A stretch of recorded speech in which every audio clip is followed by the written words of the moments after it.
Hello, Marvel fans. Welcome to episode of Marvel Talk with your hosts, Nick and Chris.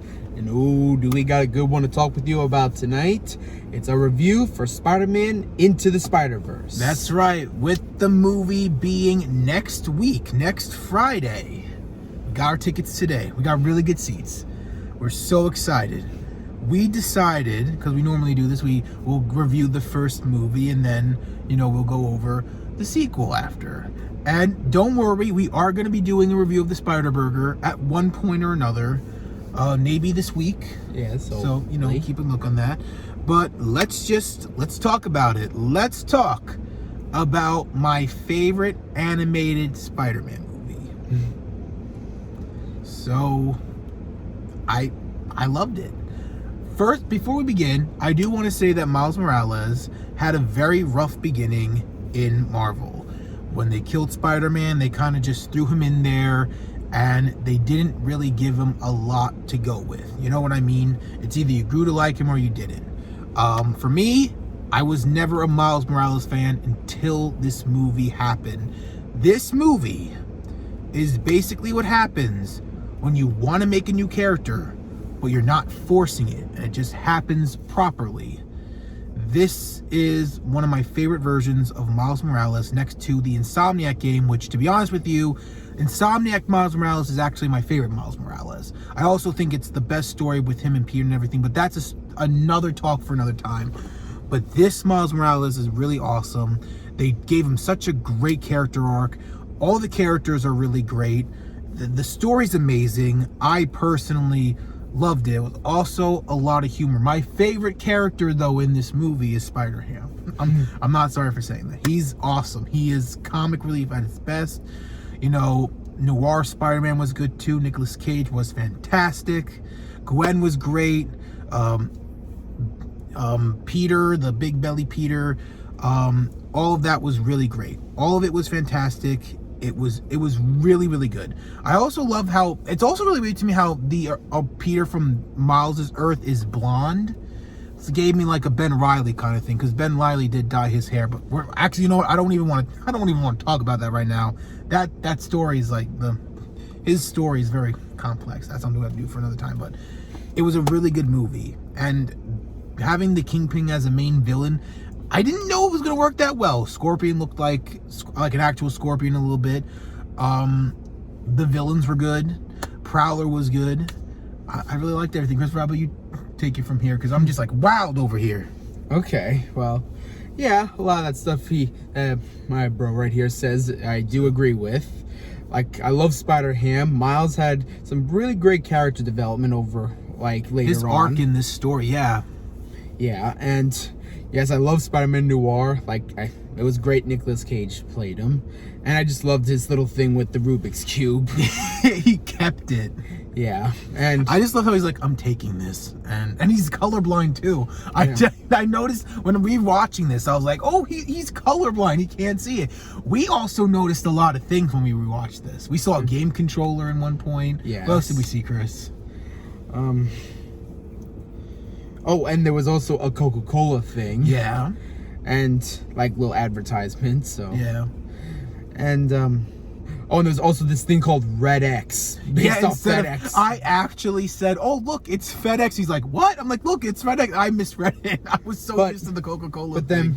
But then when I was looking at it very more carefully. Yeah, we had to reset it. I saw, wait, that's actually Red X. Yeah, I was like, my bad. I was so used to the Coca-Cola thing, I actually thought it said FedEx on it. I'm like, oh, my bad. But it was still a little switchy. It was a good homage to that. Yeah. And let's see, what else was there? And I liked Kingpin. He was pretty fun. The fight scenes were good, too. Yeah. Also, the mentorship between Thick Peter, let's call him Thick Peter, and Miles was very interesting. At first they didn't get along and blah blah blah, and then they, he believed in Miles, and Miles gave him the confidence to get back with MJ, which we'll see in the movie, in the sequel. Obviously he has a daughter now, so it's gonna be very interesting. It was very interesting, and it's also gonna be very interesting to see how that moves on to the sequel. I'm very excited for that. Yeah. Oh yeah, and Gwen was great. Yeah, too. I loved how. Hey. Oh yeah, his. Hey. And, hey. I also like how he used that to end Kingpin. He's just like, hey, like bam.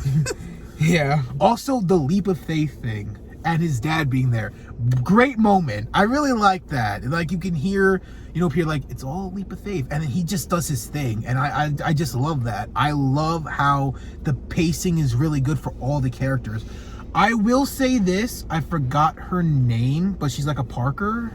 She's with the robot. Oh yeah, I think it was Penny or something. Penny May Parker or something like that. Yeah.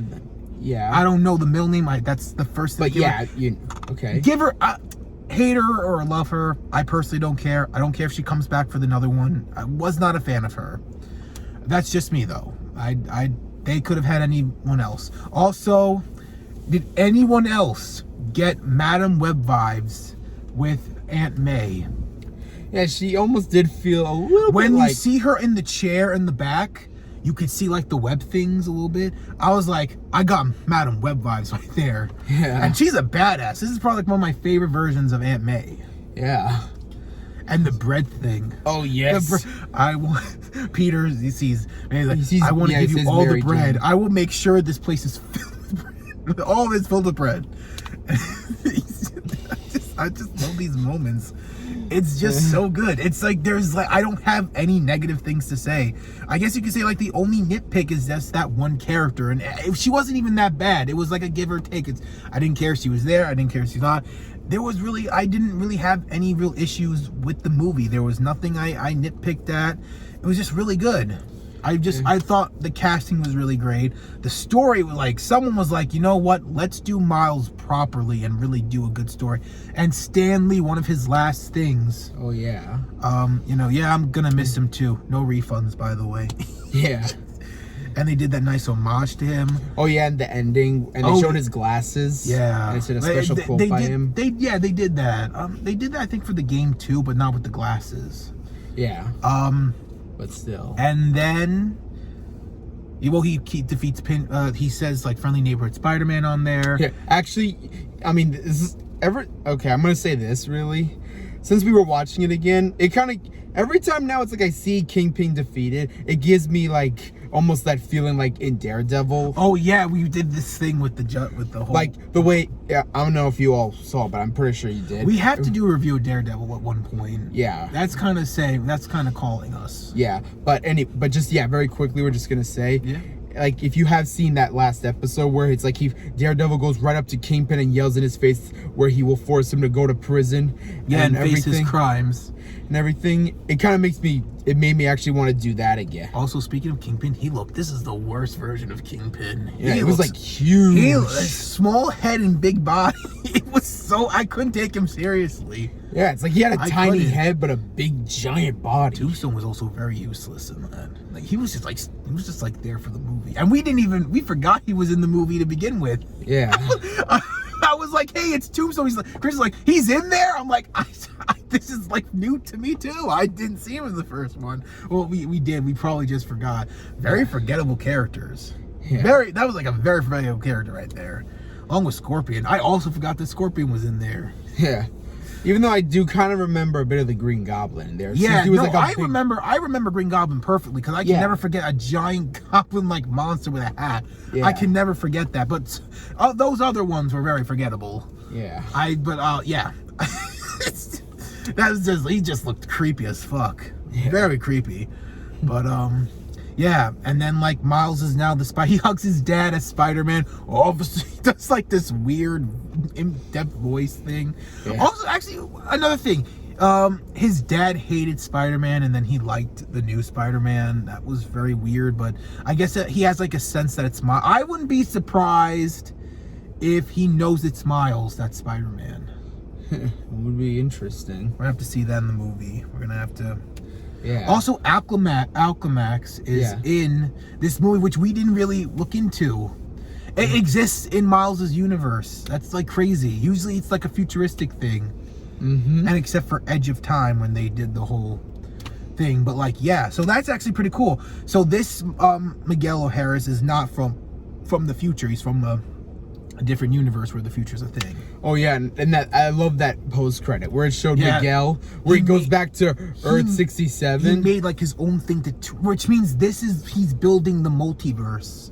Yeah, and it's like how, it's like He that went thing in back the to that ending, iconic take- episode and he of- did where the hey, you're pointing, Hey, you point at, at and me. you can even see him jumping a little bit. Hey, and that was from like an iconic episode of the Spider-Man show. Yeah, the And I 1967 just love Spider-Man that. show. Oh, but they also did a time skip at the end where we see like Miles sitting in his bed. Yeah, like and with the headphones. That and was it's like apparently that was a Gwen's time calling skip. him. That was a time skip because right Like- now Miguel is making the Spider-Man thing at the end credit. We see what he was doing. Yep. So we just saw the birth of like the Spider people. I don't know The what Spire Society. Yeah. Yeah.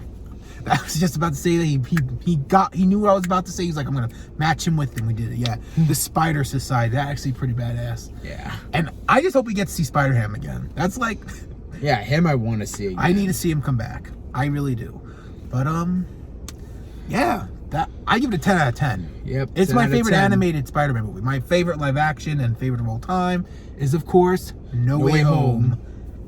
What? Unbeatable. Yep. And we'll see how Across the Spider-Verse does. Yeah, I think it's gonna do really well. Yeah. I'm knocking on a car, not wood, but I'm marking on this car. It's gonna be a really good movie. I'm pretty the confident with reviews this. of it, like in screen, people are like, it's amazing, and it's the same guy that's doing it.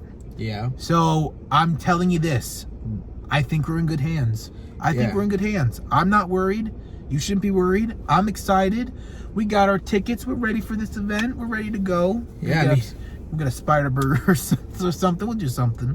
Yeah, and I will say I want to say this one thing. I know, okay, so any of those who do know Miles Morales' story and everything, I mean, I'm not much of a fan of him, but thanks to this movie, I enjoy this Miles very much. But I will say this, in the trailer of Across the Spider-Verse, the way how you see like his father about to fall, and it's like how Miguel's telling Miles how it's like, so you can't save sometimes you can't save everybody and everything, so it's like They're leaning at that. it's like almost leading to like as if his father's gonna die. It seems like to me. My theory is that he saw the future and Miles can't save him, so he's gonna try and go back and stop it, but they can't because it needs to happen or something. That's a theory that I have. Yeah, it's like a theory. Yeah, pretty much the reason why in the trailer it's like all the Spider-Men are all after Miles to stop him and everything. We still don't know everything, but that's like a speculation that I have, a little theory. Yeah, and I'm finally getting the hang of. So. Yeah. But we'll find out next Friday, Yes, we will. and So, we'll let you know. yeah, that's actually a good way to end this video. That's actually a really good segue out of it. Yeah. So yes, we will tell you all about it on Friday. And well, yeah, that's basically it. Thank you guys so much for watching. If you did enjoy, make sure you leave a like, and if you would like to follow us, feel free to. We are trying to get 100 subscribers by the end of the year, and Instagram is popping up. We do pictures and stuff on there, and we always make sure to keep you guys updated. Make sure if you want to follow, feel free to join. Our goal for that is 150. We're at 104. We're getting there. We'll put in the link down below. Make sure to follow us. We would love the support. And let us know in the comments down below what you thought of Into the Spider-Verse and if you're excited for Across the Spider-Verse. And with that being said, well, there's only one thing to close out with, and Yeah. that is Excelsior. Enough said.